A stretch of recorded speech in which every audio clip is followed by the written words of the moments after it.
Hi, I'm Christian Barman, I'm the car enthusiast, and if you haven't seen part 1 of this build series, please go check that out after you see this video. But this is part 2 of this build series with my 2011 BMW 335i xDrive. So, this one, as you can see in the title of the video, is about performance upgrades. I've already done the whole exterior, and that was a really fun process, but I'm really looking forward to making some more power. So step 1 in this process is installing what you might have heard of. It's the RaceChip RS.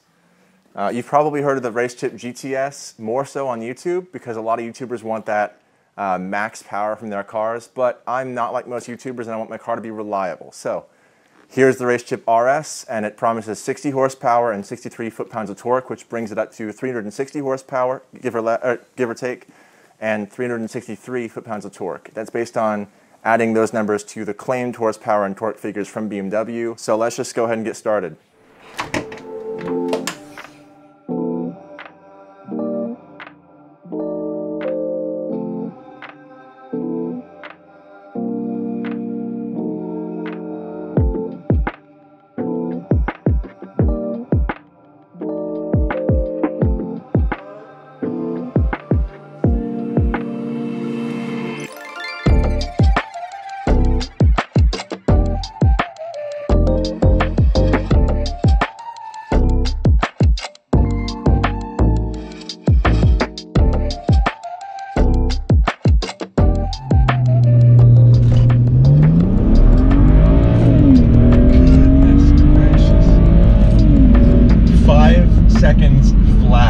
Seconds flat.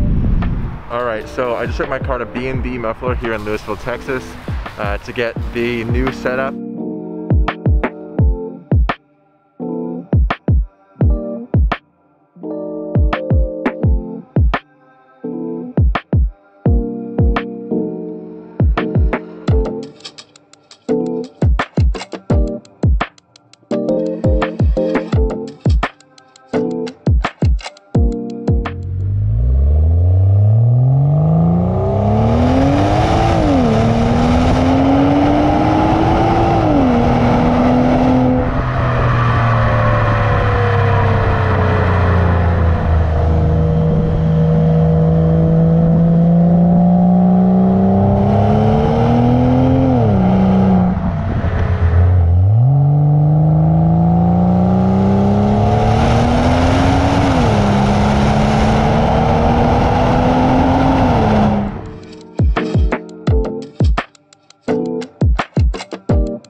Let's see if I can channel my inner Tiffany Dell or Jeremy Clarkson and talk well while I'm driving around windy roads. So anyway, I'm in a different state now. Obviously, I've said that in past videos, but here I am. You know, and I've been here for a few weeks, and it's actually been a few weeks since I last recorded anything for this build series. And that's because I had an issue with the charge pipe. You might remember, if you saw it, this little part of my charge pipe install video. And I put that there because I forgot to change the O-ring over from the stock one. So I had to order another one because the stock one that I have is tucked away in storage and there's no point in going to fish it out. So I had to order a new one, and I installed it a couple of days ago, and up until then, for a few weeks, my car was acting really weird because it was running rich. Basically, since the air sensors, the airflow sensors are before the throttle body, everything was, you know, all the way from the air filter to the throttle body was functioning the way that it should. And so the engine was being told by the sensors that it was receiving more air than it actually was. The problem with that is the engine, or the ECU, is going to send more fuel to the engine, and you're not going to get enough air, so not all the fuel will be combusted, and your engine's going to run rich, and you'll smell the fuel, which is what I was experiencing. And I couldn't figure out what the problem was. And then as I was editing that video, I realized I didn't change over the O-ring, and the charge pipe wasn't properly sealing against my throttle body, and I was just leaking boost pressure. So that's not good, you know, that's not helpful, and I certainly lost a lot of power. I lost basically all of the gains that I gained from the RaceChip RS. I went from a 5.6 0 to 60 down to a 5-second flat, and then after uncharging the intake and charge pipe because it wasn't installed correctly, it went back up to 5.8 in like 6 seconds, in that range. So I was very unhappy, and I didn't know what was wrong. I didn't know if the charge pipe was problematic. It was entirely my fault. It was a stupid mistake that could have, you know, taken me 10 seconds to do, but it ended up taking me weeks. So anyway, that being said, my car is sorted now, but I don't have the exhaust. That's another thing. I put that exhaust on that you just heard a couple of minutes ago, and after 2 days, it was just so loud on the inside of this car. Truly unbearable.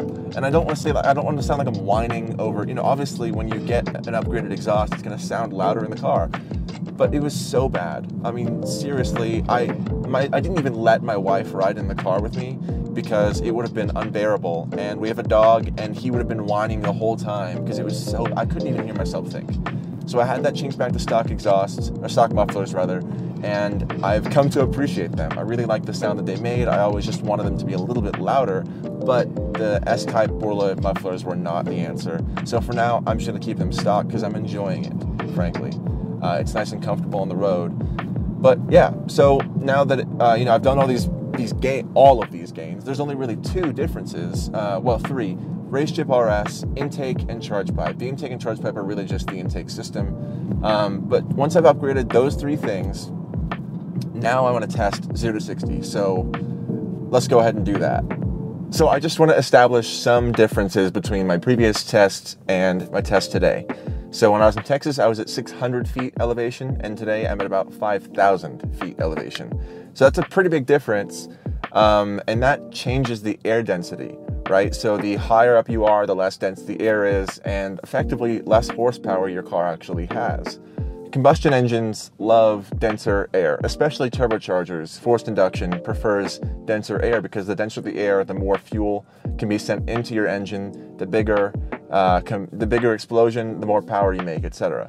So, you know, I'm at a bit of a disadvantage where I am, but it's not like I can just drive back to Texas. I live here now. So with that established, pretty much everything else is kept the same as much as I can possibly control. It's a bit windier here, but whatever. Let's just do the first test. We'll do 3 as usual, take the average, and that will be the number that I get. So let's just do it. I'm on a slight uphill, but let's just try it. Oh my gosh.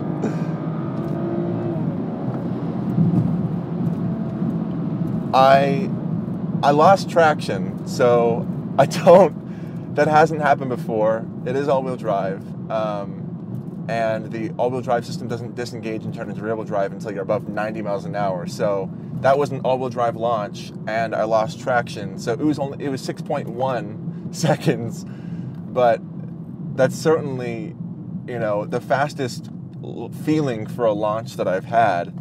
I'll see if I can get a better time.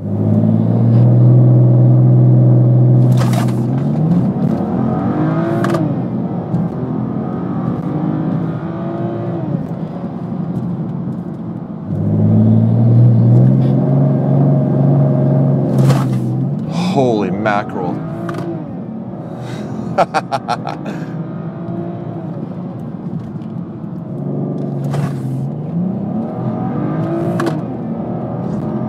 Wow. 5.6. Okay. You know what? That's not bad. Really, that's not bad at all. So I just want to follow those 3 tests up with this. I'm not a scientist, but I do understand some basic math, and you know, whenever I was going to go test this today, I was fully expecting to lose a whole second off of that 5 seconds flat time because of the elevation change. You know, changing 4,500 feet in elevation is pretty significant. And if we call the air density at sea level 1, then at 5,000 feet in elevation, it's somewhere between 0.6 and 0.7 of that air density. So 60 to 70% of the density that you would get at sea level. And I don't think that there's a direct correlation with the amount of power that your car produces, especially when you have a turbocharged car. And I'm sure that some of you understand better than I do, so please explain in the comments. But I have lost, you know, a pretty good amount of power. Probably, you know, anywhere around 20% of the power that I have, I've lost. Right. So I should be looking to get somewhere around that 5.6 number, and that means that I've improved. That means that there is theoretically a difference with the charge pipe and the intake installed. So I'm actually quite happy with the result, even though it takes me back to my first 0 to 60 number on a stock car, because that stock car was, you know, almost a mile lower in elevation. So I'm quite pleased with the result. I absolutely think that it was worth it, and ultimately, you know, the thing in my head that I was planning whenever I did these mods, I knew that when I was going to move from Texas to Colorado, the difference in elevation would reduce my power. So I wanted to do mods that would ultimately make up for that difference and make my car feel, you know, close to stock, if not a little bit better when I got here. Now, obviously, I wish that I could have been able to test all of this stuff in Texas. That was my plan from the beginning. I really wanted to just, you know, for the sake of comparison and understanding the difference that it makes, I wish that I had been able to do so. And I did, actually. After I installed the intake and the charge pipe, I went back to the same place that I was testing before, and I filmed 0 to 60. However, as I said before, there was an issue with the charge pipe. I didn't transfer over the O-ring. It wasn't sealing properly against the throttle body. And because of that, I was just leaking boost pressure. So hopefully you're not too upset with the results. I'm not, you know, I'm quite happy with it. Well, all that being said, you know, I'm so thankful that you've stuck around to the build series so far. And if you haven't and you just got here, then please go back and watch other videos. I do the exterior upgrades and now the performance mods. So the next step is going to be interior. And I'm very excited to do that because obviously the interior is what I see and feel every day when I drive the car. And I just want to make some upgrades. I love the way that this car is spec'd from the factory, but like I said, I want to make it my own and do some upgrades. So stick around for that. Thank you so much for watching. Here's a car. Hello. Have a great day.